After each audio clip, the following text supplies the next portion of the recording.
저도 닭고 네 그다음 야채. 야채 네. 어떤 거? 야채 그냥 이 저제 그러니까 샐러드 같은 거 있잖아요. 그냥 섞여 있는 믹스돼 있는. 그러나요? 양주들은 좀 제 그냥 몸 상태를 봐서 감으로 줄이거나 안 빠졌으면 뭐 2, 3주 지나고 안 빠졌으면 좀 더 줄이거나 몸이 되게 뭐랄까 이렇게 많이 쫄긴 했어요. 예. 뭐 전체적으로 봐서 체중도 많이 빠지고. 예. 와이프분이 저 싫어하실 거예요. 밥도 따로 따로. 막 이거저거 막 이거저거 막 다 먹으라고 하니까. 이거를 이렇게 봤을 때 이거를 한숨 나왔죠. 근데 이걸 어떻게 구하고 어떻게 사야 되고 이런 것들이 처음 해보는 거니까 이걸 내가 준비해서 먹는 시간 이런 것들이 되게 소비가 많이 되겠다는 생각을 들었는데 이게 어느 정도는 뭐 2, 3주 해보고 적응되니까는 그다음부터 뭐 자연스럽게 패턴이 생기다 보니까 쑥 넘어가니까 그다음부터 뭐 전혀 힘들지가 않더라고요. 예. 근데 외국 바디빌더들 영상 보면 막 제이 커틀러 보면 픽업 트럭이나 아니면은 되게 좋은 뭐 이렇게 레인지로버 같은 거 타고 가갖고 거기다 막 뭐 이래저래 막 네, 마트에서 네. 사와갖고 엄청 사잖아요. 집에서 막 혼자 요리해갖고 막 칙칙 뿌리고 네, 막 맞아요. 스크램블 에그 해먹고 막 뭐 넣고 갈아갖고 네. 타블렛 막 이렇게 해갖고 먹잖아요. 먹고 네. 그런 거 보면 외국 바디빌더들은 자기 식단에 되게 투자를 많이 하고 시간을 많이 공들이거든. 근데 그거는 이제 뉴트리셔니스트나 다이어티션이 계속 옆에 붙어갖고 교육이 다 돼 있으니까. 근데 확실히 제일 좋은 건 바디빌더 선수분들은 다른 운동 선수에 비해서 되게 쉬워. 음식이 기본적인 룰을 너무 잘 지키고 일단. 예, 그러니까 그거 물론 모든 바디빌더가 그런 거 아닙니다. 상위급 선수만 그럽니다. 예, 그래서 룰을 되게 잘 지키고 그리고 식단에 대한 이해도, 탄단지에 대한 이해도가 워낙 좋기 때문에 그러니까 기본 공부가 좀 돼 있는 거죠. 그러니까 이거 이렇게 해보세요 하면은 어느 정도 그걸 정확하게 잘 따라와 주셔. 근데 다른 운동선수는 진짜 머리끝부터 발끝까지 다 해야 되는 구조가 나오니까 좀 스트레스를 많이 받죠. 그리고 그 결국은 본인 좋으라고 하는 건데 너무 이제 좀 약간 뭐랄까 이거 뭐 투덜투덜하고 안 따라오고 그러니까 영양사 입장에서는 좀 화나는 경우도 많고 주객이 전도된 것 같은데 오히려 내가 더 열심히 하는 것 같은데 약간 이런 느낌이 드는 경우가 있는데 바디빌더 분들은 좀 뭐랄까 그런 게 되게 좀 쉽다? 고민할 게 없는 것 같아요. 저희 같은 경우는 뭔가 이렇게 딱 정해진 게 딱 있으면 더 이상 제가 식단에 대한 고민이 떨어지니까 거기에 대한 스트레스도 확실히 없어지는 것 같습니다. 뭔가 의논할 수 있는 사람이 있고 정답을 이렇게 찾아주시니까 그 정답에서 우리가 그냥 먹기만 해서 바뀌는 모습이 보이면 또 신뢰도가 훨씬 쌓이니까 그런 거에 있어서 조금 더 저는 확실히 좋은 것 같습니다. 생선, 고기, 닭가슴살, 계란 다 먹습니다. 네. 하루. 생선, 고기, 닭가슴살, 계란을 하루에 다 먹어요. 네. 그리고 탄수화물도 뭐 파스타, 고구마, 뭐 감자, 그다음에 귀리, 쌀, 쌀 이런 거 다 들어가고요. 네. 야채도 종류별로 다 네. 먹고요. 과일은 저 뭐 레드키 사라고 하고 막 이럽니다.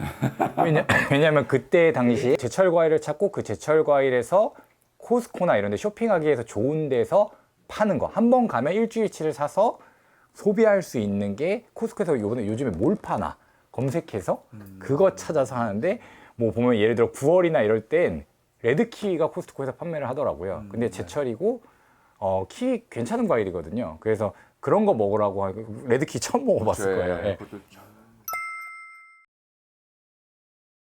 예. 풀푸드마켓이라는 데서 찾았는데 그거 찾기가 제일 힘들었어요. 왜냐면 우리나라처럼 홈페이지가 잘 돼 있지가 않아. 그래서 어떻게 했냐면 트위터나 네. 페이스북에 사람들이 사진 찍어서 올린 거 라스베가스 풀푸드마켓으로 검색을 구글링을 계속 해갖고 블로그 뭐 계속 찾아들어가서 얘네가 뭐 파는지 그냥 리스트 쭉 내린 다음에 하다가 좀 답답하고 그래갖고 사실 풀푸드마켓에 메일도 보내려고 그랬어요. 이거 LA 라스베가스에서 이거 사고 싶은데 거기서 혹시 구할 수 있냐라고 메일 보내려고 했는데 마침 한국 사람이 올해 초에 올려놓은 사진들이 있는 거야. 그러면 이 정도면 거의 여기서 지금 되게 비슷하게 취급하고 있겠지? 네. 네, 그래서 그 사람 거 베이스로 해갖고 쭉 했는데 아니나 다를까 거의 다 있었던 것 다 같고 있었어요. 예. 단지 이제 좀 식단으로 했으면 좋겠다는 고기가 마침 없어서 어떤 저는 곡이었죠? 탑 텐더로인 아, 탑 서로인 좀 탑소리 있었어요? 네, 네. 네, 탑소리는 있어서 샀습니다. 네. 서로인이 여러 부위인데 그 중에 제일 위에 있는 게 탑 서로인이죠. 이게 서로인이 바람이 있고 탑이 있잖아요. 그리고 그 가운데 또 서로인 또 있어요. 그 위쪽 서로인 걔가 지방이 좀 적고 그 다음에 육질이 그나마 좀 먹을만 해서 맛있었습니다. 예, 채끝이네요. 그래 결국 예. 근데 맛있었어요. 예, 예, 거의 지방도 괜찮아. 없고. 그 가격도 그게 괜찮더라고요. 안심을 먹고 싶었는데 안심이 너무 비싸. 34불? 35불? 아마 이랬을 거예요. 그게 100g당일 거예요 아마. 없을 때는 그게 다 나갔을 때 안심 우리 사서 먹었습니다. 예. 어쩔 수 없이. 필레미뇽이 좀 비싸서 예. 말도 안 되게 비싸더라고요. 제가 본 단가로는 거의 등심의 한 2.5배 가격? 그래서 와 미국에서도 안심이 너무 비싸구나. 제일 중요한 거는 제가 다이어트를 항상 길게 한 8개월 정도를 하는데 거의 그 8개월이 컨디션이 많이 떨어지지 않은 상태로 쭉 갔던 것 같아요. 옛날에는 점점 뒤로 갈수록 힘도 없고 근력도나 이런 것들이 향상 능력이 더 많이 떨어졌는데 이렇게 쭉 가다 보니 여러 가지 음식을 먹다 보니까 컨디션이 잘 떨어지지 않고 그 운동 양이나 이런 것들을 꾸준하게 잘 끌고 갈 수 있어서 뭐 근질이라든지 이런 것들이 훨씬 더 좋아지지 않았나. 정책이 없었습니다. 우리는 아예. 저도. 저희 작년부터 했던 과정에는 정체기는 전혀 겪지 않았습니다. 그러니까 충분히 운동 강도를 뽑아냈고요. 그러니까 총 볼륨을 얘기하는 게 아니에요. 저희는 항상 얘기를 볼륨으로 가지 않았기 때문에 강도도 충분히 뽑아냈고 영양 섭취도 어느 정도 충분히 들어갔고 그 갭을 정말 적게 가져가면서 같은 칼로리로도 조성도 바꾸고 그렇게 하면서 계속 나아갔기 때문에 그리고 식품을 좀 다양하게 계속 먹었기 때문에 다행히 정체기는 없었습니다. 적용시킬 수는 있는데요.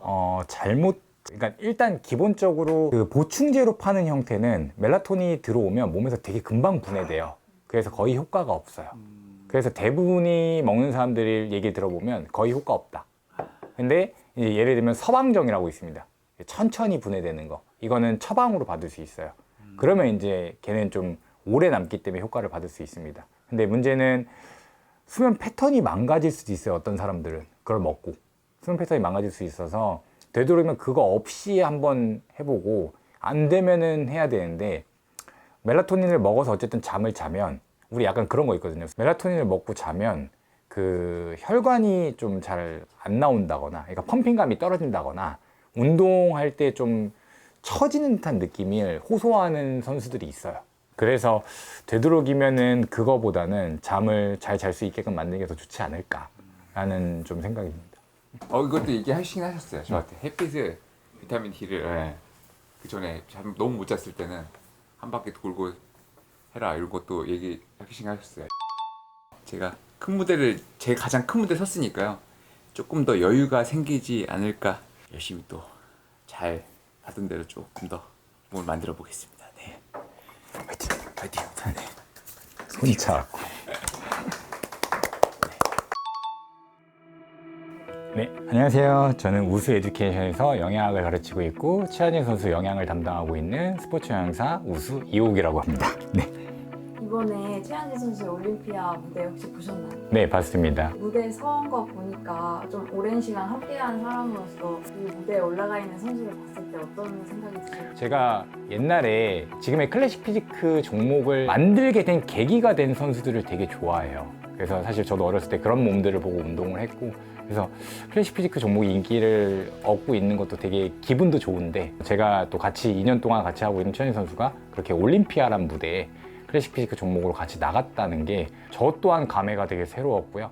좀 아쉬웠던 부분은 제가 좀 욕심을 내는 바람에 약간 준비된 모습을 다 보여주지 못해서 조금 그 부분이 제 스스로에 대한 좀 아쉬움이 있었고요. 최현희 선수가 좀 많이 긴장한 모습이 많이 보였어요. 등 쪽에서 힘 못 빼는 모습이 보였고요. 특히 그 포즈는 제가 보기에는 이 최현희 선수도 좀 어색했던 것 같아요. 그러니까 바꾼 포즈를 해보느라고 그 부분부터 조금 힘들어 하시지 않았나? 사실 이 올림피아를 대중들이 어떻게 생각할지 모르겠어요. 이거는 약간 보디빌딩 선수들만의 리그니까. 근데 이제 올림픽 종목이라고 하는 그 전 세계 스포츠인들의 약간 꿈과 같은 무대가 있잖아요. 근데 바디빌딩인한테는 그 꿈과 같은 무대가 미스터 올림피아거든요. 근데 그 무대에 우리나라 선수가 간다는 것 자체가 그것도 내추럴로 간다는 게 성적에 상관없이 어마어마한 대단한 일이기 때문에 많은 분들이 힘내라고 응원해 주시면 너무 좋을 것 같아요. 올해 또 함께 하셨고 그다음에 올해 하반기에 대회가 3개나 좀 몰려 있어서 이번 연도를 어떻게 좀 준비 같이 하셨는지 좀. 로딩이라는 거를 조금 하게 되면 이제 바디빌더들이 시합 전에 탄수화물 더 먹어서 약간 사이즈를 키워보려고 하고 회복을 해보려고 하는 이걸 하면은 뒤에 부종이나 이런 거에 대한 게 좀 걱정이 있고요. 다 똑같지만 먹으면 더 먹고 싶어져요. 그래서 시합 무대 전에 로딩을 하고 무대에 올라가서 시합이 끝나고 더 식단 관리를 못하고 식욕 관리를 더 못합니다. 그래서 사실 시합이 끝나고 며칠 이상 혹은 뭐 진짜 몇 개월 이상을 무너지는 선수들을 많이 보기 때문에 그래서 저희는 요번에 이틀 통제를 했거든요. 이틀로. 그래서 이틀만 맛있는 걸 먹고 사실 그거도 원 없이는 못 먹었을 거예요. 하고 바로 또 다음 시합을 3, 4주 남은 시합을 준비를 했었어야 되기 때문에 그런 부분을 고려해서 좀 전략을 서로 올림피아가 끝나고 협의를 했고 그 전략대로 가면은 큰 부담 없이 갈 수 있을 거라는 생각을 좀 하고 있고요. 최한희 선수는 좀 어떤 선수인지 일단은 가장 강한 느낌은 되게 믿을만한 선수고요. 왜냐면 그동안 바디빌더들을 많이 경험을 해봤지만 그 어떤 누구보다 좀 잘 따라온다는 느낌이 있어요. 좀 우직한, 그다음에 되게 젠틀하시고 잘 믿어주신다? 제가 사실 아무래도 이제 영양사다 보니까 식단에 있어서 일반적인 바디빌딩 코치나 트레이너분들이 주는 식단보다 제가 더 어려울 거예요. 다양하고 저는 그 막 바꿔야만 하는 걸 못 견디기 때문에 다양할 거예요. 그러다 보니 그래서 항상 누가 밥을 해주나요? 혹시? 이런 걸 물어보거든요. 그런데 이제 와이프분이 해주신다길래 아, 나 되게 싫어하겠다. 욕먹겠다라는 생각을 하지만 감사합니다, 와이프님. 어쨌든 잘 해주셔서 그래도 잘 따라와 주셨고 그걸 잘 우직하게 따라와 주셔서 제가 생각했던 대로 빠진 것 같아요. 그러니까 신뢰도가 되게 잘 형성됐다? 그게 제일 중요한 것 같습니다. 마지막 질문인데 아까 에피드린 같은 약물을 쓰면 좀 드라이해지고 이런 신체적인 변화가 있다라고 말씀을 해주셨는데 그 내추럴한테만 보이는 영양학적 외관상 특징이 최현진 선수한테도 좀 보이는지 저희가 2년을 거의 계속 봐왔는데 사실 약물 사용하는 선수들하고 약물 쓰지 않는 선수들하고 근육량 올라가는 게 달라요. 근데 최현진 선수는 지금 작년하고 올해 대비해서 근육량을 그렇게 많이 올리지는 못했어요. 그러니까 이미 꽉 찰 대로 꽉 차 있기 때문에 더 올릴 수 없는 수준인데 사실 여기서 약물이 들어가면 정확하게 얘기할 수는 없지만 한참 더 올라갈 거거든요. 사실 약물은 그런 약물만 있는 건 아닙니다. 그러니까 스테로이드 계열의 약물만 있는 게 아니고 쉽게 몸에서 빨리 배출돼서 쓴지도 모르는 그런 약물들이 있는데 아까도 말씀드린 뭐 에페드린이나 이런 약물들 같은 경우는 사실 신체 부담이 되게 큰, 특히 심장 부담이 되게 큰 약물들이거든요. 근데 그런 약물들이 많이 이제 사용이 되어 선수들한테 사용이 되는데 그런 약물을 쓰는 선수들이 보이는 성향들이 있거든요. 근데 최현진 선수한테는 그런 모습은 전혀 보이지 않아요. 만약 그런 약물 쓰고 갔다면 제가 장담하는데 더 훨씬 더 되게 드라이하고 잔인하고 칼로 후벼파는 듯한 몸을 만들 수 있었을 겁니다. 근데 저희는 약간 둥글둥글한 몸이었거든요. 원래 약간 몸 스타일이 그런 유연한 몸이에요. 돌덩이 같은 몸은 아니거든요. 많은 분들이 그 부분에 대해서 당연히 의심은 할 수 있습니다. 어떻게 내추럴로 저만한 사이즈를 만들 수 있느냐? 이렇게 얘기하는데 믿어주시고 응원을 좀 해주셨으면 좋겠다는 생각을 하고요. 제가 내추럴 선수를 2분을 하고 있는데 처음에 항상 피검사 결과를 달라고 그래요. 요청을 해요. 그리고 그걸 며칠 안으로 달라고 하니까 그럼 바로 뭔가 할 시간도 없이 바로 피검사를 해서 저한테 줘야 되거든요. 그러면 거기에 뭐 그에 관련된 호르몬 수치들, 콜레스테롤 수치들 이런 것들을 전반적으로 보고 그 상황에서 다 판단을 하기 때문에 사실 그런 부분만 봐도 이미 어느 정도 안정화된 상태에서 저는 신뢰를 갖고 시작을 했던 거고요. 그리고 제가 2년 동안 지켜본 바로는 절대 그럴 만한 상태가 아닙니다. 그래서 참 납득하기 어렵겠지만 모든 사람이 다 똑같은 건 아니다. 막 진짜 말도 안 되게 저렇게 똑똑할 수 있나? 그런 사람들이 있듯이 그런 사람들이 뭐 도핑하는 거 아니잖아요. 그런 것처럼 운동도 근육도 개인적인 다 특성들이 있기 때문에 의심하는 것도 근데 받아들여야 될 것 같아요. 저는 그런 부분 잘 고려하고 우리가 열심히 해서 잘 보여드리면 되지 않을까 그런 생각을 해봅니다.